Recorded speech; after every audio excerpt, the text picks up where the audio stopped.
Shalom à toutes et à tous. Aujourd'hui, on se retrouve pour une nouvelle vidéo pour la suite de l'apprentissage de la lecture en hébreu biblique et de l'alphabet. Donc, aujourd'hui, on va s'attaquer à 4 prochaines lettres, ce qui seront de Samer, Ayin, P et Tzadé. Et donc, on arrive bientôt à la fin de l'apprentissage de l'alphabet et on continuera par la suite avec d'autres spécificités, mais là, déjà, on fait encore l'alphabet. Donc, aujourd'hui, on va faire 4 lettres, plus la voyelle E et ses différents signes. Normalement, ça devrait aller. C'est pas les lettres les plus compliquées, mais il faut que... Après, c'est toujours d'apprendre et de savoir qui est un apprentissage à long terme. Donc, commençons sans plus tarder. La première lettre que nous avons aujourd'hui, c'est le Samer. Le Samer, qui est comme ceci en écriture d'imprimerie, et qu'on peut faire juste un rond. Alors on peut aussi faire comme j'avais expliqué, le fait qu'il y ait des yud à chaque fois dans toutes les lettres. On peut aussi faire un petit, comme ceci. Voilà, une sorte de petite houppette ça fait. On peut faire comme ça. Moi généralement, je fais le rond directement. Voilà, c'est une lettre assez arrondie, alors qu'elle peut être assez compliquée, des fois à différencier avec le même qui s'écrit à la fin d'un mot, parce qu'elles sont assez proches, et donc il faut bien faire attention. Le samer est de base plus arrondi dans sa forme que le même de fin. Donc ça, c'est pour le samer. Le samer, il commence par la lettre S, comme ici. Le samer, bien dire samer, comme j'avais expliqué. Donc, ça fait le son S. Le samer, c'est le son S, tout simplement. Il fait le son S. Samer, c'est pour noter le S. Donc voilà, donc je refais. Soit on fait un rond, ou soit on peut faire quand même la petite houppette. Oula, là je suis loupé. Mais c'est une lettre bien arrondie, et qui fait tout simplement le son S. Il n'y a pas de spécificité propre à la lettre. Voilà, c'est facile. Samer, comme ceci. Ensuite, on va pas trop bouger. Ensuite, on a le ayin. Le ayin, qu'on va écrire comme ceci. Une sorte de Y un peu inversé. Ça, c'est le Y. Ça, c'est le ayin. Le ayin. Alors, le ayin, il est un peu particulier. Bon, là, on le voit comme ça. Voilà, le ayin. Le ayin, il fait... c'est de base une lettre, une consonne, surtout qu'on connaît dans les langues sémitiques comme l'hébreu, l'arabe, qui de base fait un son particulier, qu'on va avoir souvent noté avec une apostrophe, généralement noté avec une apostrophe, ou en linguistique ils font aussi un signe comme ça, à côté de la lettre. C'est le son A, ça fait un son A comme ça. Cependant, tout le monde n'y arrive pas, et en hébreu, il n'existe plus. Seulement dans les communautés orientales qui ont gardé ce son. Mais le haïn, en fait, a perdu sa valeur consonantique en hébreu moderne, par exemple, et dans la prononciation moderne. Et donc, en fait, on ne lit généralement que les voyelles. C'est donc haïn, en fait, ça va être comme le aleph, comme je vous avais dit, comme la lettre He, le H pour ceux qui ne la prononcent pas aspirée. En fait, on va lire seulement s'il a une voyelle. S'il n'a pas une voyelle, on va pas prononcer quelque chose. Donc ça, c'est le Ayin. Soit on ne prononce pas, soit c'est une voyelle. Et il s'écrit comme ça, assez facile à retenir, à l'écrit, que ce soit dans les deux sens. Mais donc voilà, c'est important. Bon, on le verra avec les exemples, avec les voyelles, et à la fin de la vidéo, pour pouvoir lire et comprendre, mais c'est comme le Aleph. Donc comme le Aleph, en fait, il n'a pas forcément... donc le Aleph, je répète, c'était comme ça. On fait pas forcément de son, on lit juste la voyelle qu'il y a en dessous, au-dessus, ou n'importe. Et c'est tout. Donc comme il est comme le Aleph, je vous avais dit aussi que le Aleph, lui, va pas comporter le Dagesh au milieu d'un mot. Vous savez, le Dagesh, c'est ce point qu'on met au milieu d'une lettre généralement. Et ben en fait, c'est faux. Le Ayin fait partie de ces lettres qui ne peuvent pas avoir de Dagesh, ne peuvent pas avoir ce point au milieu. Il va avoir automatiquement... enfin non, il va rien avoir. Justement, automatiquement, ce n'est pas possible. On va pas le retrouver à l'intérieur. Comme le Aleph, on ne verra jamais. On ne peut pas le voir. Ça fait partie de ces lettres-là. Euh, Même si après le Dagesh n'est plus forcément fonctionnel en hébreu, enfin sauf pour les lettres qui ont deux prononciations différentes. Mais donc voilà, le Ayin fait partie de ces consonnes-là, de ces lettres qui n'ont pas forcément de valeur consonantique, qu'on va lire seulement les voyelles, ou s'il n'y a pas de voyelles, on va rien lire, et il n'y a pas de Dagesh à l'intérieur de lui. Par contre, comme j'ai dit, pour ceux qui sont un peu plus avancés, le Ayin a quand même de base un son qu'on retrouve encore en arabe, qui est le Ayin, qui est quelque chose qui vient un peu de la gorge, du pharynx. Et donc, pour ceux qui, par exemple, connaissent l'arabe ou qui le pratiquent de naissance ou qui l'ont appris, qui savent faire la voyelle, la consonne, pardon, vous pouvez justement faire ce signe-là qu'on met, le aïn, vous pouvez lire comme ceci, c'est totalement juste en hébreu. Euh, donc c'est pour ça que même aussi, pour le dire, même des fois que moi quand je l'écris, c'est pour ça que des fois vous allez quand même voir une apostrophe justement dans les mots, même si on ne le prononce pas.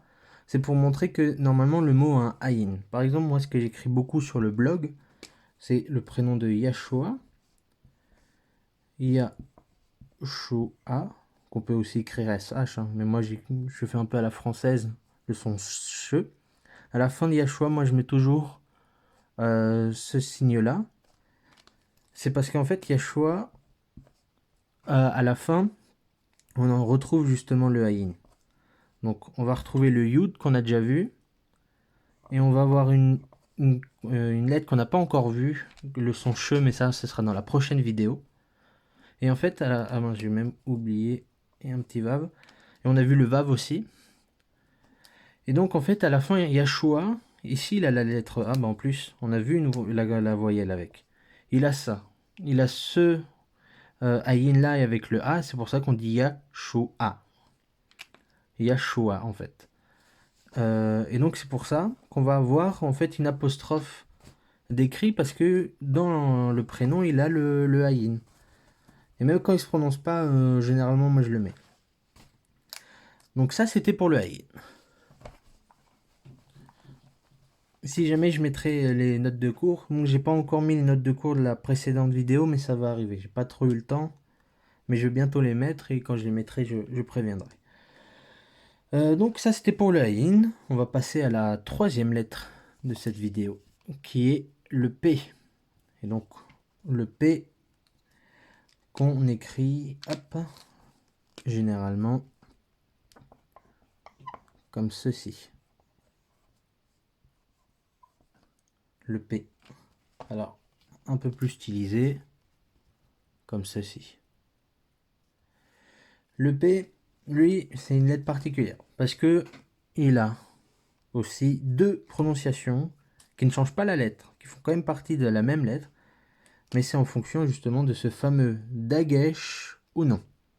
Le dagesh qu'on va avoir tendance à le mettre dans la partie ici, dans la partie haute, comme vous voyez ici. Bon là il est bien au milieu. Mais en fait c'est soit devant le petit comme ça, Mais là, c'est pour à cause de la police d'écriture. Mais sinon, en fait, on va l'avoir toujours là, placé en haut. On n'aura jamais le Dagesh dans le P de cette façon-là. Non, non, il va être là. Donc ça, c'est le P. Donc, le P. Hop, attention. Comme j'ai dit, il a deux prononciations. Donc, bah, alors c'est drôle parce que en fait, le P, c'est vraiment, pour le coup, le son P, quoi. C'est vraiment la lettre va avec le son directement. Comme nous, on l'entend en français. C'est-à-dire, quand je mets le point à l'intérieur, j'ai, pour la lettre P, j'ai le son P, comme on la connaît, voilà, le son P. Quand je mets entre deux barres, entre deux slash, c'est pour signifier que c'est un son.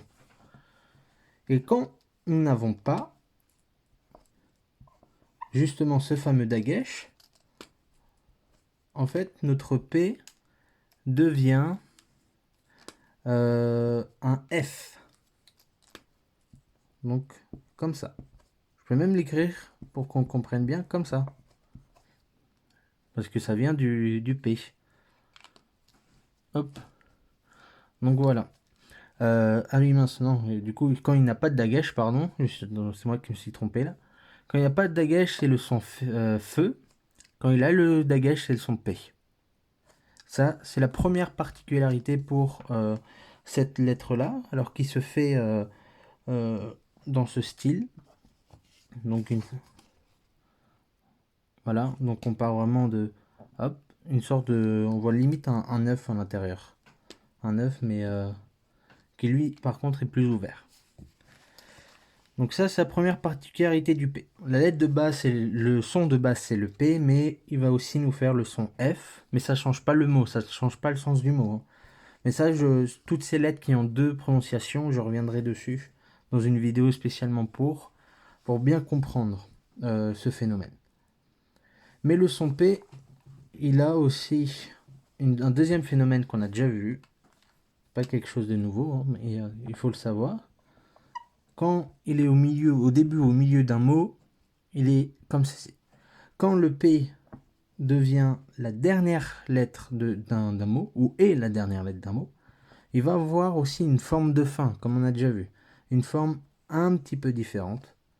Bon, là, je fais un peu gros pour vraiment bien comprendre. Hein. C'est pas aussi long. Donc, voilà. Ça, c'est le P de fin. En fait, comme j'avais dit pour la dernière fois, pour le noun, par exemple, c'est qu'on prend la lettre noun et en fait, on ouvre. C'est-à-dire, d'ici, on passe... C'est comme si on a ouvert justement notre P. Notre P, notre noun aussi pour la dernière fois. Donc voilà. En fait, là, on a la forme un peu fermée. Et là, c'est comme si on a ouvert, on a tiré la barre d'en bas. Et ça crée la lettre de fin. Alors, comme je vous avais dit, quand on écrit l'hébreu, c'est comme si on pouvait la mettre dans un carré. Bon, c'est pour ça qu'on appelle ça écriture carrée. En fait, on peut écrire, généralement, on écrit entre deux lignes, et ça prend un espace. Et ben en fait, les lettres de fin, généralement, quand elles s'ouvrent, elles prennent un double espace sur la ligne. Ou sinon, un espace et demi, plutôt vrai. On n'est plus sur un espace et demi, pardon. Donc voilà. Donc si jamais vous voulez écrire l'hébreu, le P, il se fait comme les autres lettres, la même grosseur. Hein. Donc Aleph, Bet, c'est toujours sur la même grosseur. Par contre, le P de fin, qu'on dit sophite, lui, il va prendre la grosseur de base plus une demi largeur en plus. Ouais, largeur ou longueur. Non, largeur. Donc voilà, ça c'est pour le P. Donc le P fait deux sons en fonction du Dagesh ou non. Donc P ou fait quand j'enlève le Dagesh. Et à la fin d'un mot, on va le retrouver de cette façon-là. Ça c'était pour le P. Donc voilà, c'est une lettre qui a pas mal de caractéristiques. Il faut les savoir. Mais une fois qu'on le sait, franchement, ça va tout seul. Et on va pour la dernière lettre qu'on appelle le Tsadé. Le Tsadé, qui est comme ceci. ici, tsadé. Le tsadé qu'on écrit, qu'on va faire comme ceci. Hop. Voilà, c'est facile. Hein. Et qui fait donc le son tse. TS. On écrit TS généralement. Le son TS. Tse. Ensemble. Il n'y a jamais de voyelle entre. Hein. C'est toujours tse. Tse. Tse. Qu'on n'a pas forcément en français, mais dans d'autres langues comme en occitan. Bah, occitan. Occitan, ils disent en occitan. Ou en allemand, on a le son, là, le son Z, justement. Donc, mais après, c'est un son assez facile à faire quand on est français. Donc voilà, le son de ce. Ça, c'est pour le moderne.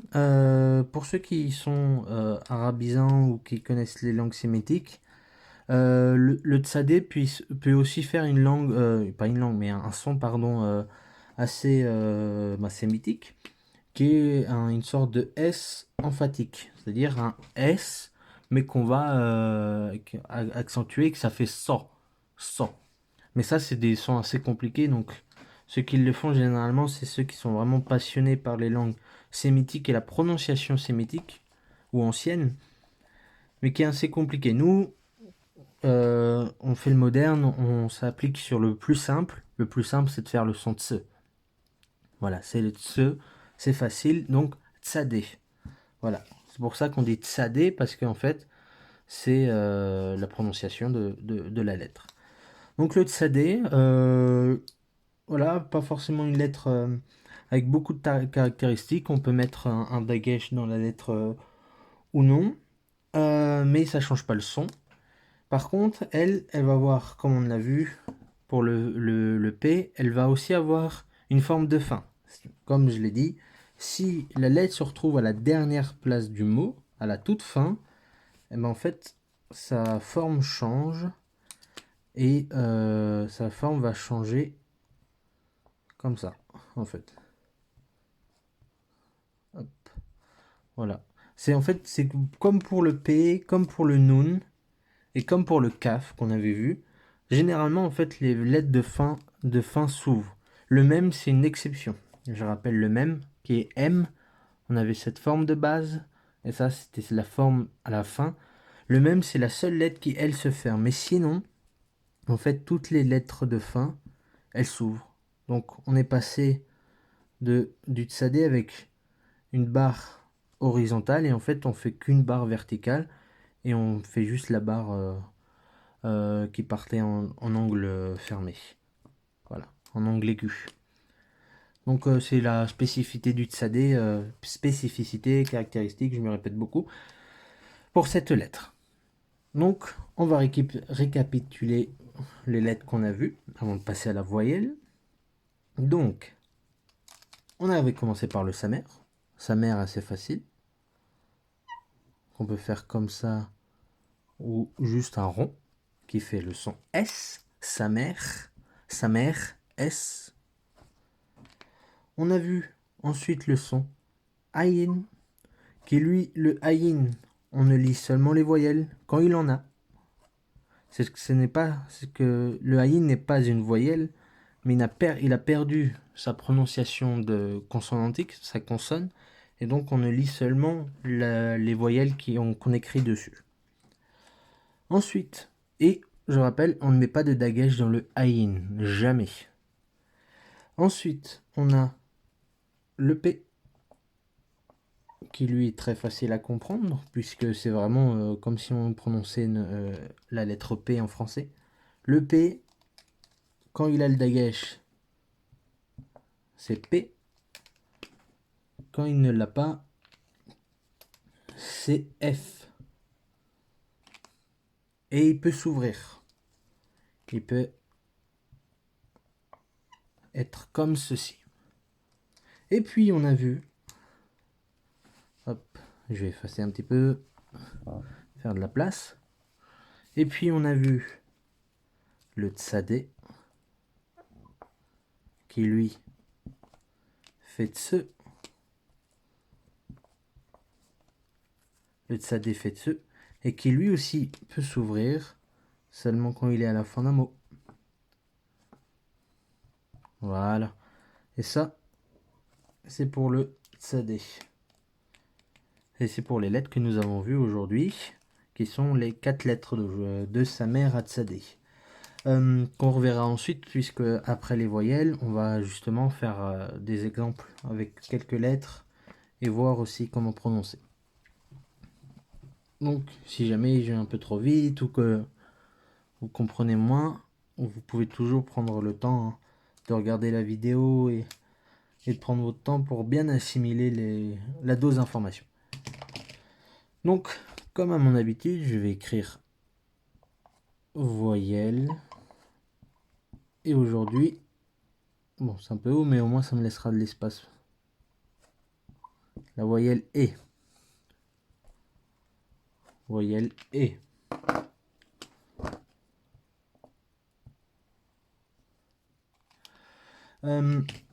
On a deux signes, trois signes, pardon. On a trois signes pour ces voyelles-là, pour cette voyelle-là plutôt. Assez facile à retenir. Généralement, c'est pas le plus compliqué, mais après, c'est toujours le fait d'assimiler, parce que c'est surtout la dose d'information qui s'accumule qui peut être assez compliquée. Donc, la première, le premier signe, parce qu'en tout, en fait, on a oui, trois signes, mais qu'on connaît pour certains, en fait. On a le ségol. Le ségol, alors avec une lettre qu'on a vue aujourd'hui, je vais écrire, bien évidemment. Le ségol, on en tient avec le samer. Le ségol, s'écrit en dessous déjà de la lettre. Toutes les voyelles qu'on va voir aujourd'hui s'écrivent en dessous de la lettre, de tous les cas. Le ségol, il a un signe, il fait ça. Ce sont 3 points qui ont dans un triangle inversé. Et donc le ségol fait le son E. Voilà. E. Naturellement en français, pas besoin de forcer, hein. E. Alors après, on peut aussi écrire comme ça E. Parce que c'est assez naturel en fait. En hébreu, c'est les deux sons, mais on n'y pense pas vraiment. Au début, on pense à faire le son E comme ça, et au final, ça vient naturellement. Les deux, c'est juste. On verra de toute façon avec les exemples. Donc le ségol, c'est 3 points. Donc il faut bien faire attention à ne pas les coller. Ça se lit, voilà, ça se lit E. Il y a juste un signe. Voilà, c'est un triangle inversé qui fait le son E, E. Et E. Et E. Mais c'est naturel. C'est où en fait vous partez sur le fait que ça fait le son et on verra avec les exemples en fait, comme par exemple le pain, comme Bethléem, on a l'Echem. En fait, ça fait les deux sons, mais on voit pas forcément la différence. Donc quand je mets comme ça, c'est juste pour pas être troublé. Mais généralement, on va juste écrire là. Ça, c'est pour le ségol. Le ségol, en fait, il a aussi, comme pour le kamat, c'est le patar, qu'on avait vu dans d'autres vidéos, on a en fait le rataf. Rataf, ségol. Le rataf ségol, c'est la même façon que pour les autres rataf. On rajoute des 2 points à la verticale et on écrit notre voyelle qu'on connaît, le ségol. Et ça fait le même son. Rataf ségol. Voilà, on a juste ajouté ces 2 points, comme pour le rataf patar et comme pour le rataf kamatz. Ce sont les 3 rataf qui existent en hébreu, il n'y en a pas d'autres. Il n'y a pas le rataf avec le i, il n'y a pas le rataf avec le ou. Ça, il n'y en a pas. C'est a et o. C'est tout. Donc, voilà. Ça s'écrit comme ça, tout simplement. Et ça fait le son E. Et pour la dernière, il y en a une dernière, on appelle le tséré. Le tséré est très proche dans l'écriture du ségol, mais vraiment. On écrit, donc là toujours je rappelle c'est le samer, et on écrit en fait cette fois juste 2 points en fait, à la verticale qui se suivent, à l'horizontale. En fait c'est comme si on prenait le ségol, et qu'on enlevait justement un point. Ou même, on peut réfléchir comme l'inverse. Le ségol, en fait, on prend le tséré et on rajoute, juste en dessous du tséré, on rajoute un point. Ça c'est aussi possible. Mais voilà. Donc, en fait, on a le tséré. Mais par contre, on a le tséré, pardon, qui fait les 2 points. Par rapport au ségol, on en enlève un. Cependant, il a aussi une autre façon. Enfin, on peut le voir aussi comme ceci. En fait, on met la lettre, on écrit le tséré, hein. Ça vient, c'est avec un tsadé qu'on a vu, et on va rajouter un yud. Voilà, un yud. Vous pourrez avoir écrit, mais un yud sans voyelle, c'est-à-dire là il n'y a rien. Vous voyez, là il n'y a rien. Et ben ça fait toujours le son et. Ça fait toujours le son et. On rajoute le yud, mais ça ne fait pas le son. Ça ne fait pas le son ei. Par exemple comme ça ou comme ceci. Non. En fait, c'est toujours c'est toujours la voyelle et, c'est toujours le tséré. Mais on ne lit pas le yud. Et ça c'est important. Le yud en fait ici est juste fait partie du mot. D'une ancienne prononciation, que soit c'était un i ou soit c'était une diphtongue I, mais ensuite c'est passé comme ceci. Donc en fait quand le yud, je l'avais déjà dit dans la vidéo, mais dans la vidéo où il y avait le yud, c'était la dernière, mais je le répète, le yud quand il n'a pas de voyelle autour de lui, que ça soit en dessous, au-dessus, ou n'importe, en fait il ne se prononce pas du tout. Donc quand vous verrez en lisant ce pattern-là, donc enfin ce schéma plutôt.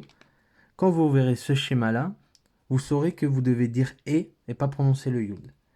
Rarement, quelquefois, vous avez pareil aussi pour le ségol, qui va avoir aussi un yud, mais c'est beaucoup plus rare. Lui, ça fait pas partie de base de la voyelle, mais il ne se prononce pas quand même.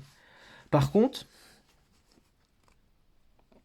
c'est possible que le yud intervienne après ces voyelles-là, en ayant un point, par exemple comme ça. C'est assez rare, hein. En ayant ça. Bah là, vous prononcerez le yud. Mais ça, on le verra quand on verra cette voyelle-là. Mais vraiment, en fait, si le yud n'a rien du tout, après ces voyelles-là, c'est que vous voyez, ces voyelles-là, on ne le prononce pas. Et de toute façon, on va voir un exemple. On va voir un exemple à la fin. Bah, on va voir... Oui, à la fin. De toute façon, on a bientôt terminé. Là, on va voir, pour récapituler les lettres avec les voyelles, pour savoir un peu comment ça fait le son. Et puis après, on va voir un peu de vocabulaire, qui en plus, là, est assez connu en hébreu. Donc voilà, récapitulons. Le ségol, 3 points en triangle inversé. Le son est. On a le rataf ségol. C'est pareil, on fait le triangle inversé et on rajoute 2 points à côté. Enfin, d'abord on écrit les 2 points puisqu'on écrit de droite à gauche. Donc d'abord on écrit les 2 points, puis après on écrit cela, mais ça fait le même son, ça fait le son et. Voilà, il n'y a pas de différence seulement dans l'écriture. Donc quand on lit, c'est la même chose. Et après on va voir le tséré, c'est qui est cette fois-ci, c'est juste 2 points, ou des fois 2 points avec un yud mais sans rien. Là on le lit et. On ne prononce pas le yud, on prononce juste la voyelle. Et ce sont les mêmes, ségol ou tséré, mais c'est un nom différent puisqu'on écrit différemment la voyelle. Donc, on va voir avec les lettres qu'on a vues aujourd'hui.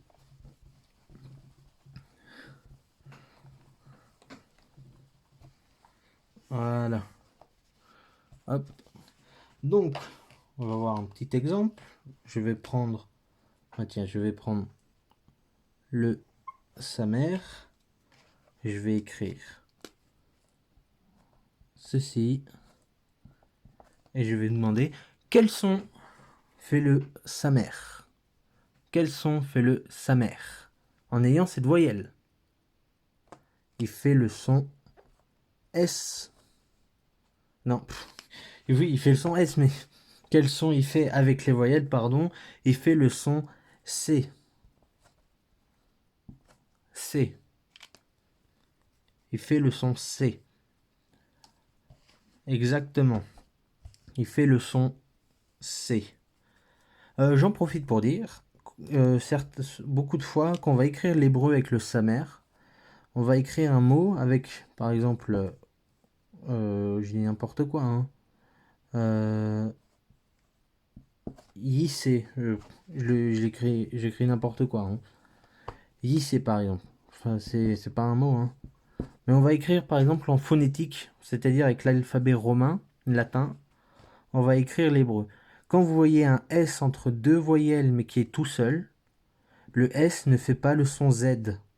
Ça, parce que ça c'est ce phénomène-là, c'est en français et c'est pas en hébreu.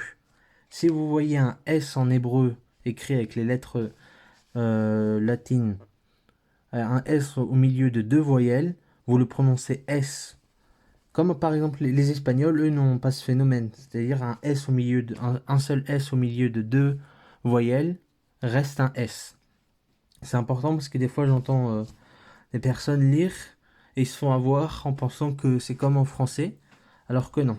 Un S, ça va être toujours un S entre deux voyelles et ce sera jamais un Z, même quand c'est écrit en phonétique.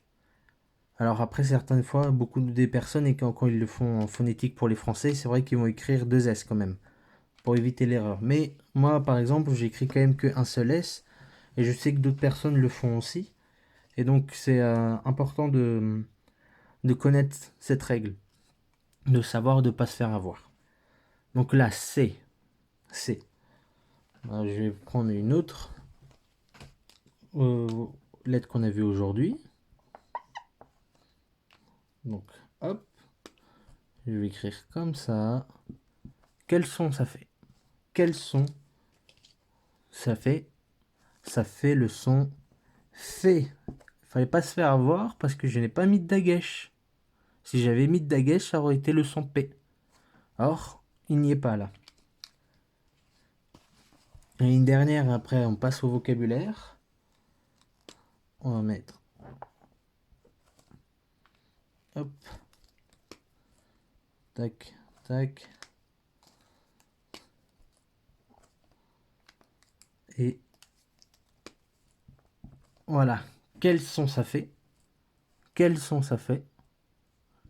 Je vous laisse quelques secondes. Et bien sûr, ça faisait le son C. On ne dit pas le yod, c'est le son E, même avec serré. Et on a le tsadé qui fait le son C. Voilà. Donc là, on va voir quelques mots de vocabulaire. On va avoir 1, 2, 3, 3, 4. Je regardais mes notes. Donc le premier mot qu'on va avoir, c'est le suivant. Hop là. Alors bien sûr, je ne dis rien pour vous permettre de réfléchir. Maintenant, ça marche pas parce que je vais enlever ce mot, pardon, parce qu'on n'a pas encore vu une lettre. Donc, je ne dis rien pour vous laisser réfléchir. Quand je dis je ne dis rien, c'est sur les lettres et les voyelles. Alors, j'écris tout de la même encre pour que votre cerveau déchiffre de lui-même. Donc, comment on lit ce mot? Attention, juste là, cette lettre se prononce bien sûr. Elle n'a pas de voyelle parce que c'est à la fin. Ça, j'aide pour être sûr. Donc ce mot se prononce lechem. Lechem. Lechem. Lechem. On peut même écrire comme ça. Parce que ça fait plus lechem. Vous voyez, quand on va sur le deuxième, on entend plus le E que le E.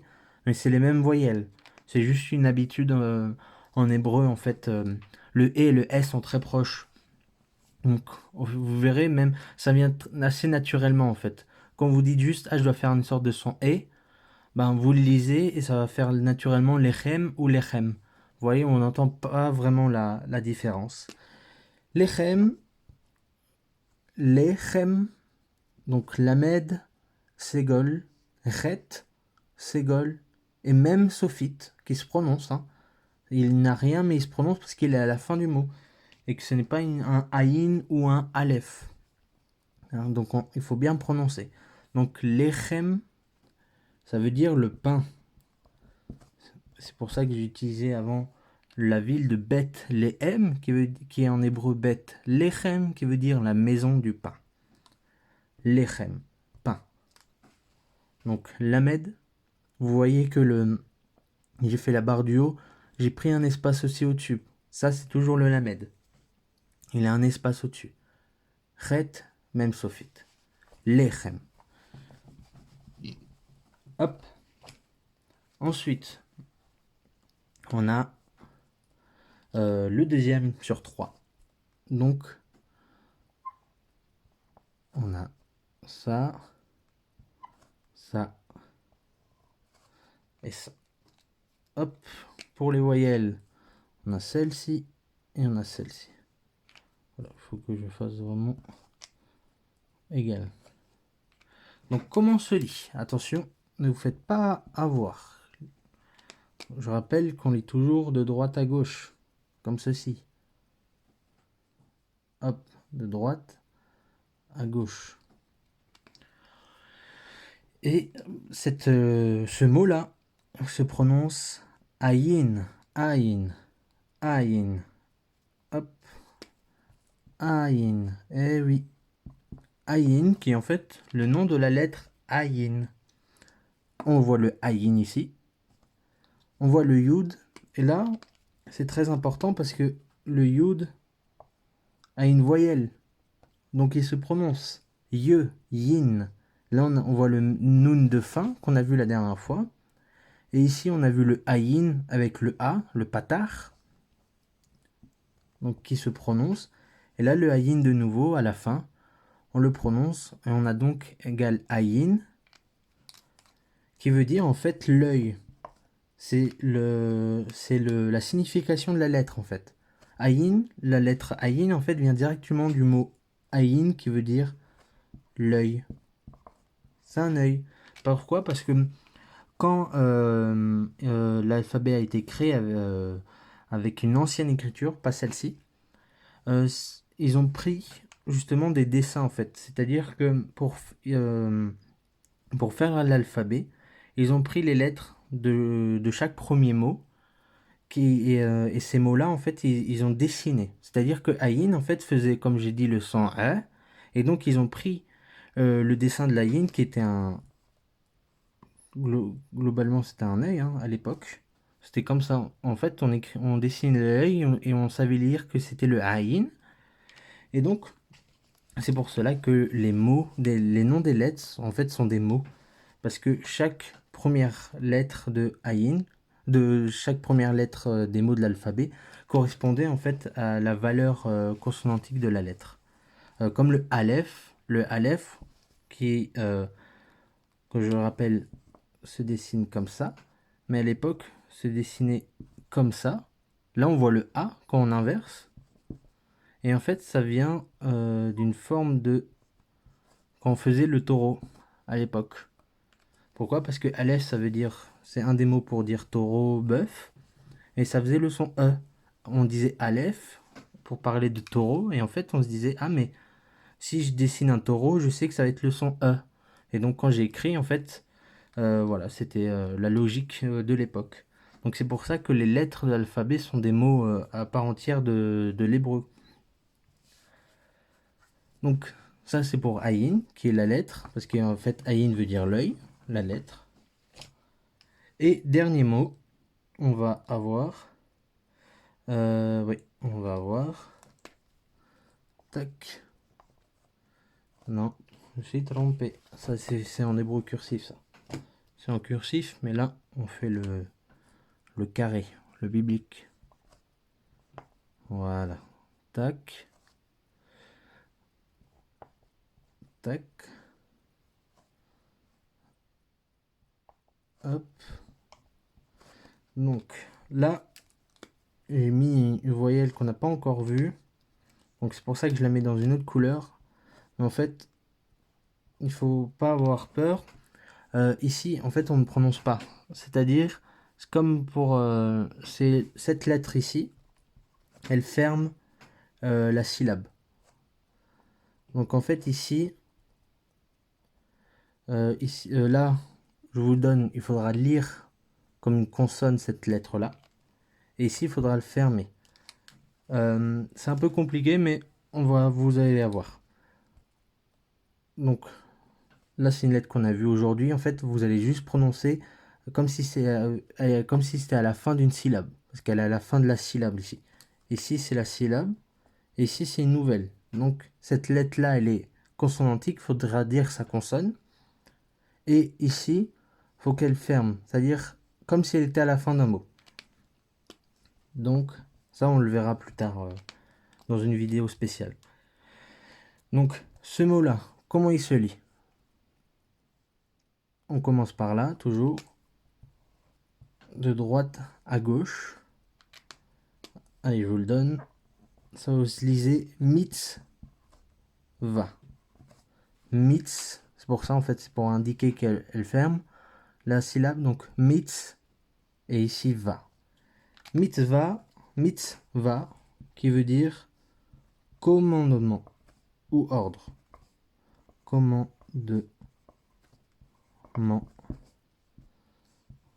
ordre. Commandement, ordre. Mitzvah.